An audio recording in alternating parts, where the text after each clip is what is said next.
You are listening to the Global Slovakia podcast, sharing Slovakia's untold stories, hidden heritage, and cultural treasures with the world. Welcome back to Traditional Occupations, where we celebrate the daily crafts that shape generations. Today, we center our hands around one of humanity's oldest arts, pottery making. Before mass production, before plastic, there was clay, dug from the earth, shaped with care, and fired into everything from teacups to tiles. In Slovakia, this was not only a necessity, it was identity. Pottery is as old as settled life itself. And in Slovakia, where clay was plentiful and firewood abundant, it thrived. People shaped pots with their bare hands. Later, spinning wheels helped mold them with more symmetry. It was so common that many Slovak village names even reference pottery, though you'll find barely a whisper in medieval records. Why? Because potters were among the poorest craftsmen. Essential, yes, but often invisible. Pottery was practical. Most of what was made were mugs, pitchers, plates, baking tins, used daily in nearly every household. Those who couldn't afford to buy pieces made their own, digging up local clay, drying and purifying it, shaping it, then firing it in home ovens tucked into gardens or yards. Everyone had a secret formula, a trick to make their clay durable. One thing many swore by? A pinch of salt. Picture it, a lump of clay on a wheel.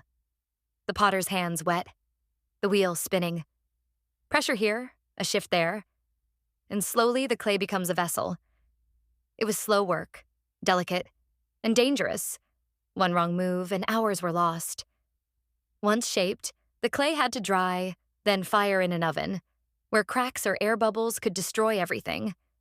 Early products were rough, black or gray, unglazed and undecorated. But as techniques improved, so did beauty. Potters were late to organize.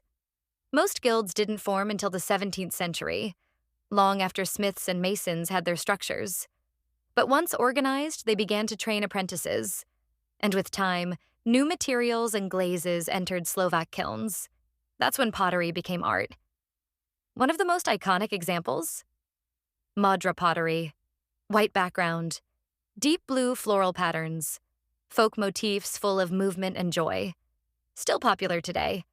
But make no mistake, pretty pottery wasn't cheap. Only wealthier townspeople or ceremonial spaces could afford it. For most, pottery remained humble, functional, and essential. From raw clay to glazed vases, Slovak pottery holds centuries in its form. It tells a story of need, creativity, and the human urge to leave a mark. So next time you lift a handmade mug, remember? It came from the earth, through fire, by hands not so different from your own.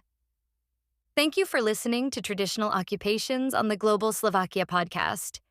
If you'd like to dive deeper into Slovakia's hidden past and the everyday lives of your ancestors, explore our program Heritage and Homeland, our most popular SLA-certified course.